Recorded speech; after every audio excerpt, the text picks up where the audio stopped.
Welcome to Notes from the Wilderness, and I'm John Kirkwood, and I'm scheduled, if I'm going to stick to my schedule, to talk to you about hell today.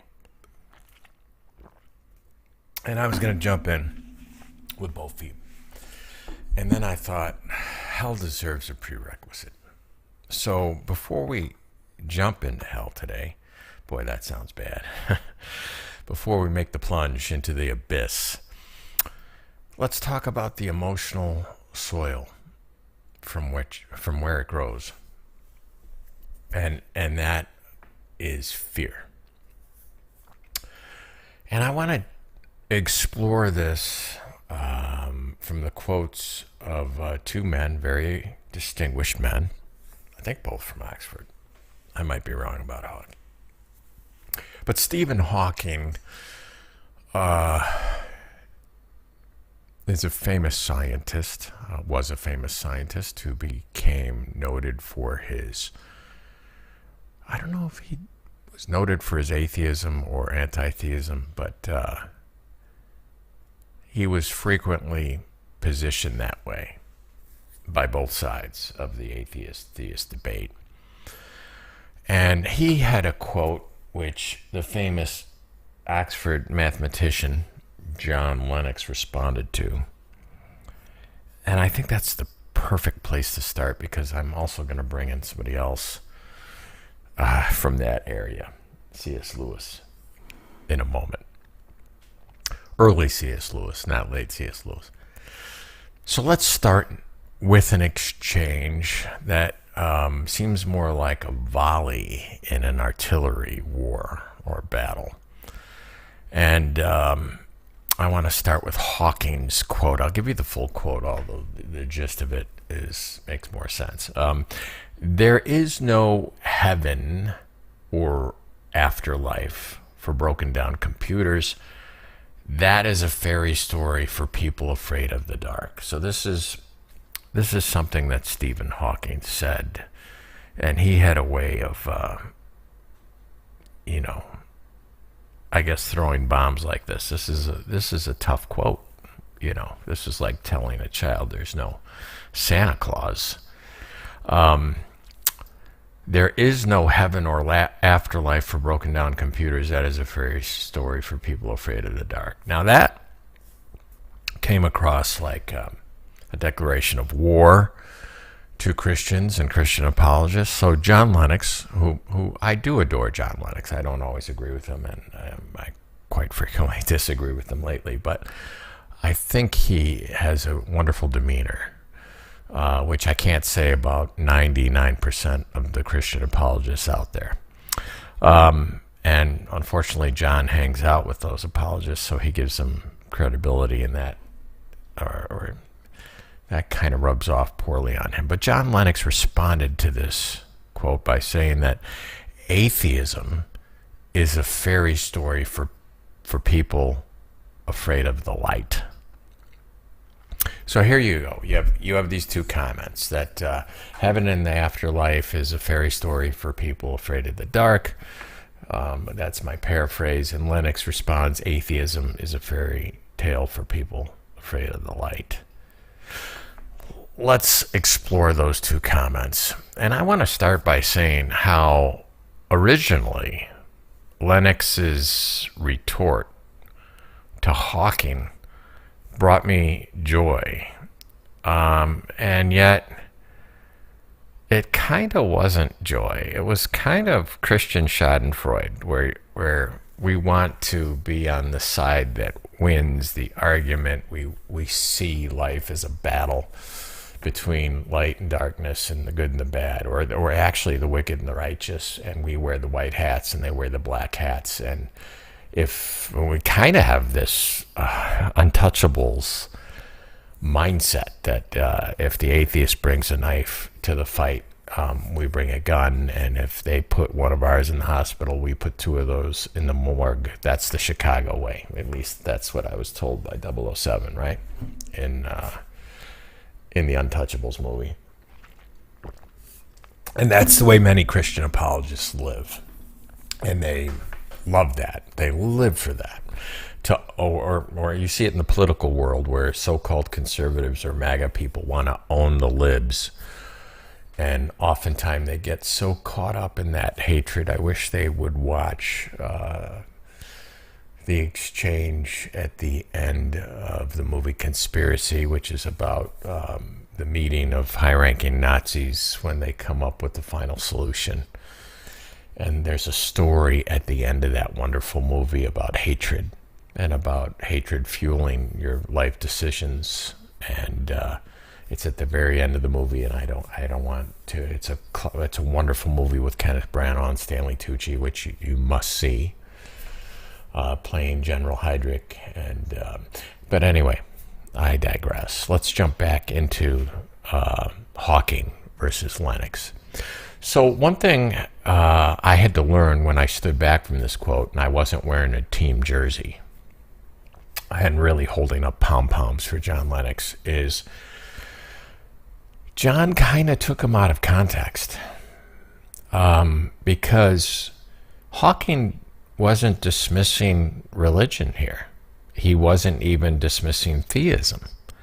He very specifically said heaven and the afterlife. He's attacking heaven and the afterlife. And I know most people think, well, without heaven and the afterlife, there is no religion or spirituality. Is that true? I don't know. We'll talk about that in a moment. So it's not an exact apple to oranges argument here, because John Lennox jumps on atheism immediately, whereas Hawking didn't really narrowly define his dismissive quote as theism or even Christianity. So I just want to point that out at the get-go. And I do want to come back to what Hawking says, but I want to focus first on what Lennox responded. When Lennox says that atheism is a fairy tale for people afraid of the light, what is he implying here? Well, I hate to say it, but there's a really kind of sad evangelical straw man or trope about atheists or people who have walked away from the faith. And it usually is a way that they could dismiss disagreement or what they would call apostasy or unbelief as something untoward, as not intellectual, as something guttural, as something to do with the appetites, usually the sexual appetites or what have you. They frequently try to imply that people who reject God or religion, or their God and their religion, as people who want to live freely in debauchery. You know, they want to go into the far country and spend their father's inheritance on streetwalkers and blackjack and booze. And so when John says atheism is a fairy tale for people afraid of the light, he's suggesting that atheists choose their worldview or choose their understanding of how the world works based on fear of accountability, based on standing in front of a throne of light and being judged or something like that. That their appetites are so they are so attracted to the ring of power that they go to the dark side. And that truly is a straw man, because so many people who've left the faith aren't leaving the faith because they're scared of the light. They're leaving their church or their faith because they've seen so much darkness there, masquerading as light.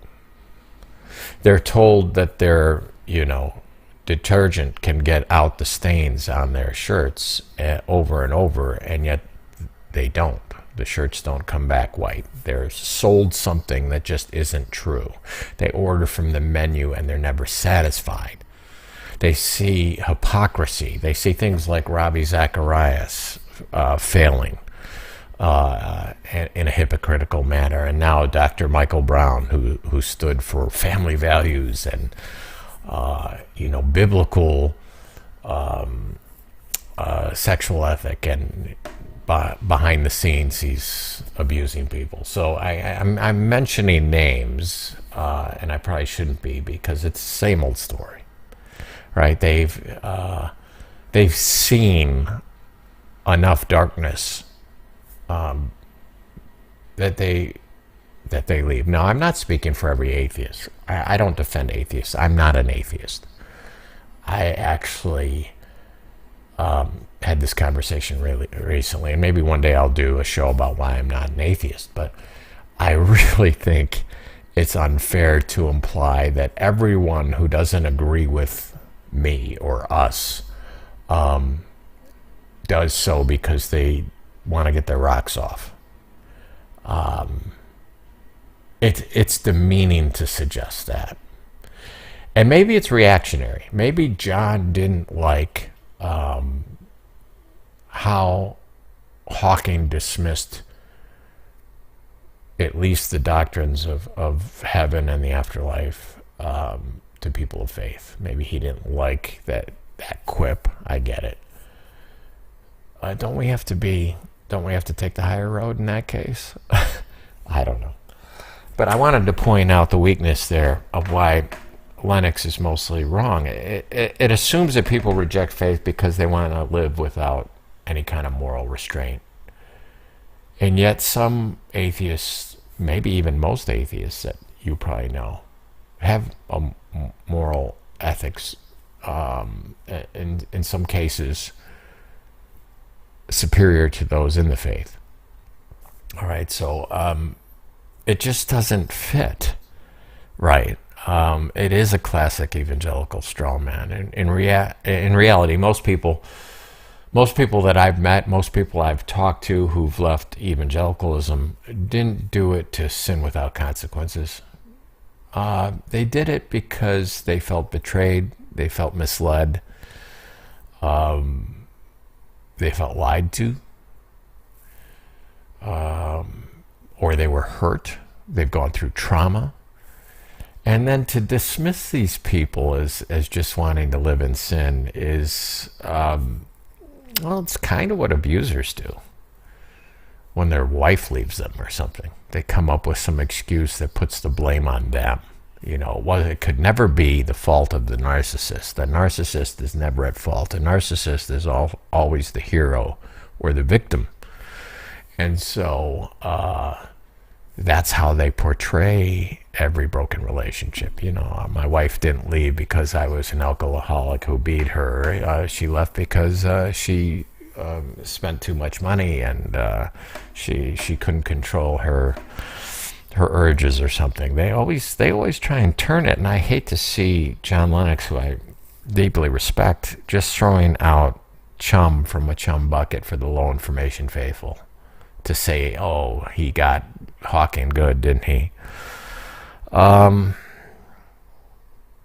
Sometimes people leave because the picture of God that they're given is actually morally offensive and indefensible.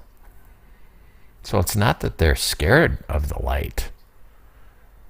It's that they were taught something about the light that they don't see in the doctrines where they were taught about the light, or the church, or the behavior, of these people.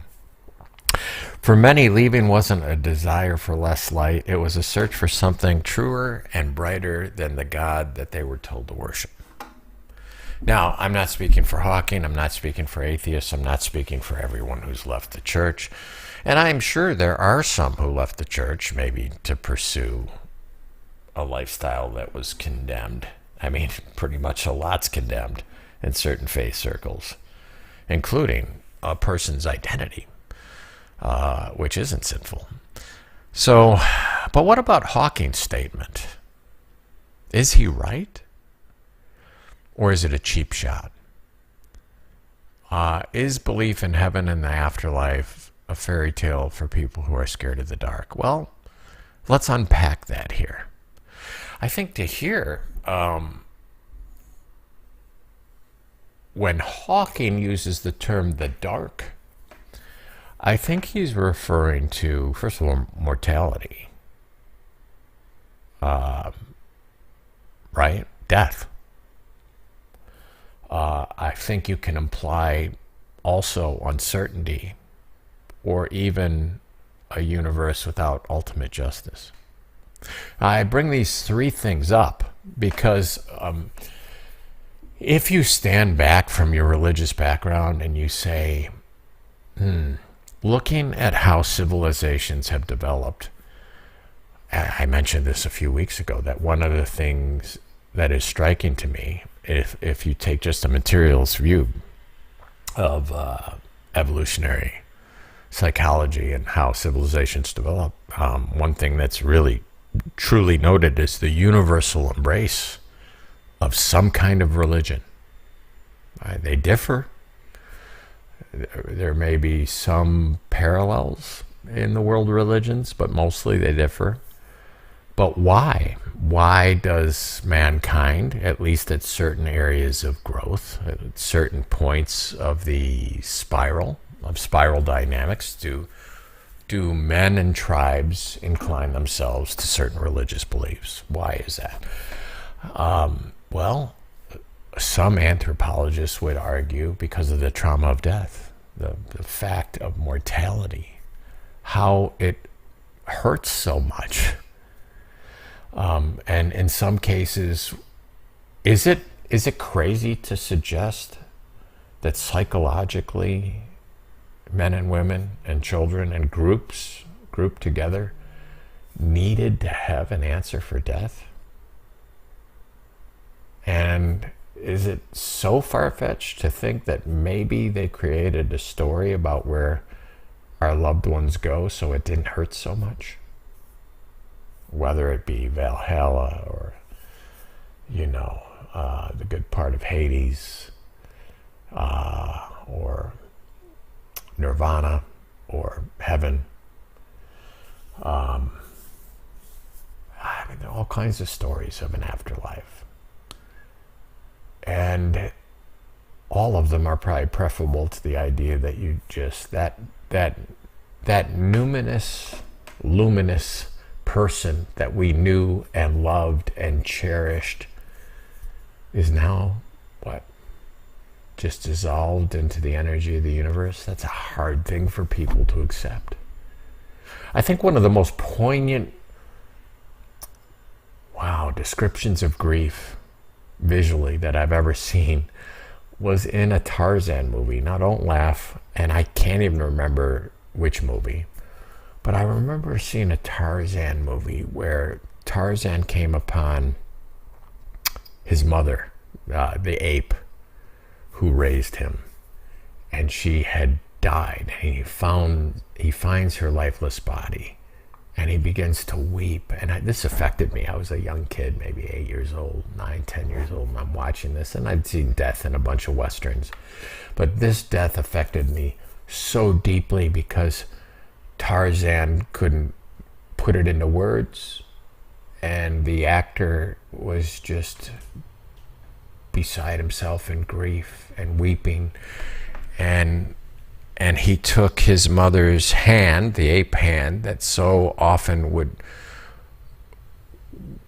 put itself on Tarzan's head. It was kind of like a comfort thing, and he took her hand and put it on his head, and it would slide off lifelessly. He wanted her to be alive so bad. He wanted her to just be sleeping and to wake up so bad, and it just wasn't going to happen. So death can be one of those areas where we come up with stories to make it easier for the young, and not even the young. Death is never easy. I don't care where it strikes you. You could be 85 years old and you could have lived for 65 years with your spouse, and when they pass away naturally from old age, it could still be a knife in your heart. And should be. Because life and relationships are that precious. So it's not hard for me to think that that this happened, kind of organically. And it did make people feel better to have a story. And those stories got embellished and embraced and told for that particular tribe, and that grew into something. But there's more than that. When we talk about justice, one of the themes that we see in the world is injustice, and injustice winning. That's a theme we're seeing right now in America, where cruelty and rank wickedness are winning, it seems, are having its day. And shadow has come over our land. And chaos is running amok, and cruelty is got the wheel. And people ask, how could this be? How did the wicked prosper? It's something David asked, or the psalmist wrote about. Why do the wicked prosper? He's asking, why doesn't God make this right? Why doesn't God judge them now? Why aren't they hit by a bolt of lightning? This guy over here who's so cruel, who's oppressive, who's wicked, and yet he's succeeding in life, and he might die after a long life, never being judged in this world. Might get away with it. Everything that everyone around him knows he shouldn't get away with, he gets away with. Why? Why in a world where God is just does that happen? This was the cry of the psalmist. This is the cry of every man who lives under oppression or who sees this happening. And it happens. It's the same old song. It happens all the time. And then you have also the question of why the righteous suffer. Why this lovely young child gets pediatric cancer and dies too early. Only the good die young. Why? Why is this one taken and that one thrives and prospers in their wickedness and their cruelty, and really genuinely lovely, good people suffer trauma and tragedy? So this is something that religion has sought to answer by saying that, oh, don't worry about it. He wasn't judged in this life, but wait till he stands in front of the bema seat of a holy God or a thrice holy God. And this too is a way to bring comfort to those who are under the boot, to those who otherwise feel hopeless and without standing in the world. So you have this as well. And finally, certainty. Humans love to have certainty. Uncertainty is like being off balance. It's like when your ears aren't quite right, from either swimming and you got some water in your ear, or from an airplane ride, your elevation, whatever, you're off balance. You're not quite right, and it's really disorienting. Those who have tinnitus, who have the ringing in the ears, they'll tell you that. That's who wants to live life in uncertainty. We want to have all the answers. We don't want any unknowns. It's very hard for a human being to become comfortable with doubt or uncertainty. And of course, religion has an answer to that as well. And some religions have every answer. Calvinists. I had Calvinist friends, they had every answer. There was no wavering. And I do think Anne Lamott is right, that the opposite of faith isn't doubt. It's certainty. Who needs faith if you have certainty? And so there's these three aspects where I think Hawking might make some sense. But now I want to bring in C.S. Lewis. And then next week we're going to talk about the invention of hell. Yes, I said that. The invention of hell. Hell was invented and it was developed over a period of time. And that should bother you as a Christian. The doctrine of hell has changed, not only from generation to generation, but from era to era. How the Old Testament writers viewed what we'd call hell now. There was no hell in the Old Testament, but we'll talk about that next week. The development of what we know as hell, as modern evangelicals, what we think is hell, is a lake of fire that people will eternally burn, right? Eternal conscious torment is what most people think of hell. Some people think of hell as temporary torment, that it's annihilationism. You're thrown into the lake of fire and you're extinguished. But there are some people who believe that God will make everyone immortal, will make the mortal immortal to suffer for an eternity. That's their view.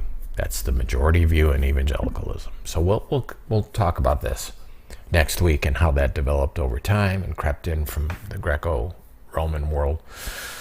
But who do I think is right on this, Hawking or Lennox? Well, let me bring in C.S. Lewis at this point. You all know Lewis as a great Christian apologist who had previously been an atheist, so he had a foot in both worlds. But I want to talk to you about when he first became a convert. He writes of his translation, if you will, painfully. It wasn't a moment of joy for C.S. Lewis. He felt like he got beat up in a street fight. He writes about it and he says, I was dragged, intellectually dragged, kicking and screaming to that man on the cross. I was the most reluctant convert in all of England. He writes of it as a defeat, not as a victory or a triumph or a moment of enlightenment. He writes of it as a defeat. And I bring that up to you because in that moment, C.S. Lewis became a theist.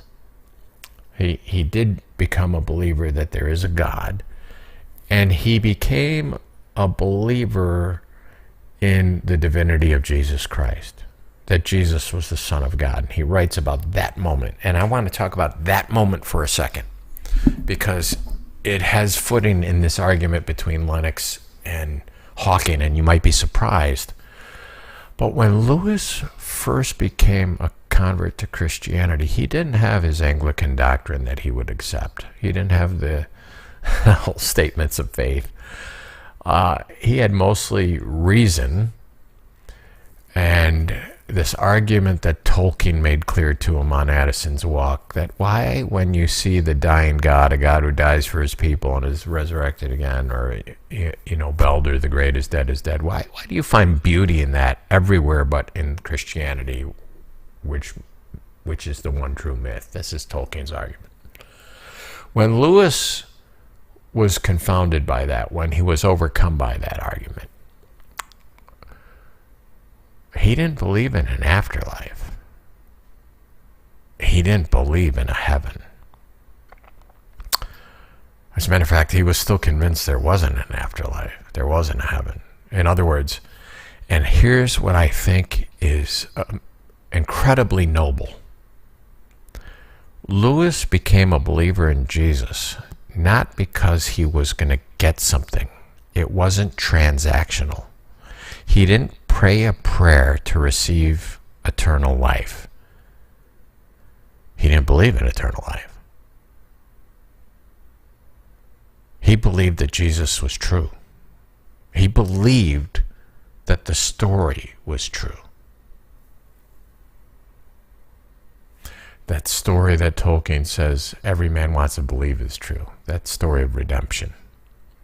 That God loved us so much that he'd take our place so that we may have life. That was the gospel to Tolkien. and to Lewis early on. And yet Lewis didn't believe in the afterlife at that point. And to me, that's something that made me marvel when I heard this story in a lecture at Wheaton College from a C.S. Lewis expert who was talking about his conversion. Because it wasn't a transactional moment for him. He wasn't doing it out of fear. He wasn't scared of being burned in hell, or he wasn't tempted by taking a ring or eating of the fruit of life that would make him exist forever. No, he was enamored by the story and the person of Jesus. And to me, that's more noble than many of the Christians I know who go into it based on fear. You know how many times growing up in a Baptist church in an evangelical environment that Christians prayed the prayer, the gospel prayer out of fear, that they had some speaker come into their church and talk to them about hell or talk to them about the rapture and being caught, watching a bad movie or doing something bad when our Lord returns and being left behind. Do you know how many Christians accepted that transaction? That I want to live forever in heaven, not in hell, because we're going to live forever in one place or the other. That's what we're offered: eternal torment or eternal bliss. Of course, who's going to side for eternal torment, right? Not only that, but in eternal bliss, we get to be reunited with our loved ones who have died. That's pretty good. And I was having a conversation about hell when I first discovered that hell is pretty much a Second Temple invention that came from kind of Greek philosophy that came into the Western Church through early Greek converts and adapted over time to become what we know it of today. And I was having this conversation with a former pastor and with his son, and the former pastor was intrigued. He was open to it. And we were talking about biblical passages, and he was open to it. But his son was furious, absolutely furious. And it came out in our discussion that he had been saved in a Baptist church after somebody came in and delivered a fire and brimstone message about hell. You know, the kind of thing Jonathan Edwards would do, that God is holding us like a spider above the flames, about to drop us into the abyss. So you better get right with him, or he's going to let you go, let you fall into the flames. That's what we're going to take up next week. That's not the light. That's the fire. That's fear. Fear isn't light, John. If anything, that's darkness. So I do want to look at that next week, because fear is undeniably a powerful force in religious adherence, and the threat of hell is one of the most potent versions of that fear. And this aligns with psychological research showing trauma that people go through who are raised in these environments, and how even awareness of our death can increase religiosity, but how this fear-based approach can lead to guilt and trauma. So I want to talk to you about that next week as we ramp up to hell, because the belief in hell doesn't exist in a vacuum. It can't. People have to believe that people deserve it. So total depravity has to come in, or original sin, which we talked about last week. A God who must punish, right? Even eternally, for cosmic justice to be served. So, God's got his hands tied. He's got to drop the spider into the flames, right? And this narrative that fear can be holy, this is the great cognitive dissonance that most Christians live under, because they're also told from the pulpit that the Bible says 365 times, do not fear. And yet when you look at them, when you observe them, when you reflect on what you grew up in, our whole life was fear. Fear of the others. We might have come into the faith because we feared hell, we feared rejection, we feared abandonment, we feared judgment. Can you really have a loving relationship with someone when it's based on fear? A husband who says, obey me, or else. A father who says, who offers you the carrot or the stick. If you obey me, you'll get the keys to the car. If you don't, I'll disown you and exile you. You're kicked out of the house. Is that the basis? Is that the foundation for a loving relationship? See, this is where many Christians have rejected not Christ, maybe not even the Bible, but they've rejected what they've grown up in, because what they've grown up in is this fear-based environment where they don't see light. And so they're able to reject this bad theology based on their own conscience, and also two main things. I'm going to say three. Personal conscience is one, but also how we think about God and how we think about mankind will determine how you think about hell. It just will. If you look at the divine character of God and you say a benevolent God, a God worthy of worship, a God who says he is love and truth and justice, could never come up with hell as a solution, would never come up with hell as a solution. You have that on one side of the room. You also have on that side of the room the idea of a person who looks at humanity and sees that we live on a great continuum, and it's not just black and white hats. It's not a dichotomous world. There's a sliding continuum where we could be hero or zero, where we ebb and flow based on our choices. And on that continuum, we have the capacity for great, what you would call righteousness or glory or great spirituality, whatever you might want to call it. How about great good?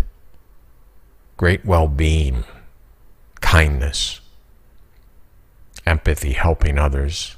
And we also have the capacity for great, what some believers would call evil, wickedness, selfishness, cruelty. We have that capacity. All of us have that capacity, and it's part of being human. That's one way to view this. If you view humanity as the capacity of being human, and there's a grand continuum, that's very different than viewing humanity as hell-bound, hell-deserving, totally depraved garbage, deserving of hell. Pretty hard to love a neighbor that you define like that. Pretty hard to love yourself if you're defined like that. And it's pretty hard to forgive somebody once you come out of Plato's cave. And I shouldn't say somebody, but a system. Pretty hard to forgive a system once you break free of it and you come out of Plato's cave into the light, and your eyes adjust to it and you see the truth. And you realize that what you thought was the light was the darkness of the cave, was the darkness of ignorance, was the darkness of primal stories told around a tribal fire to keep people in the village, to control people, to have them behave certain ways, to manipulate them to behave in certain ways. Yes, I'm thinking of Shyamalan's The Village as the allegory of Plato's cave. And if you haven't seen that movie, go see that. That's two good movies I've given you. Shyamalan's The Village as an allegory of Plato's cave, and Conspiracy with Kenneth Branagh and Stanley Tucci. All right. So hell doesn't exist in a vacuum. I'm going to end with this. Hell needs a worldview where humanity is inherently evil or deserving of eternal punishment, right? Inherently guilty, original sin, totally depraved. And we must have a God who must punish, right? And it's a blood sacrifice. Not throwing the virgin into the volcano, but maybe a notch above that. I don't know. Christians would really judge that, but maybe it's only a notch above that, the blood sacrifice for cosmic justice to be served, right? And then we need a narrative that fear actually can be holy. That being scared of the dark is the first step toward the light. So next week we're going to look at the development of hell. And I'll say throughout Christianity, but it's really throughout Judaism and Christianity, throughout faith. And well, I'm going to stick with the Christian narrative. If you're not Christian, if you come from a different background, please stick with us. This might resonate with your faith background, or the one that you've left, or are considering leaving, or are just looking for a respite, a place to hang out, where we can give you room to have your doubts, and give you space to share those doubts. So thank you for joining me today. Heavy subject. Next week we will descend into the abyss, and I wish you a wonderful, prosperous, benevolent week. See you next Sunday.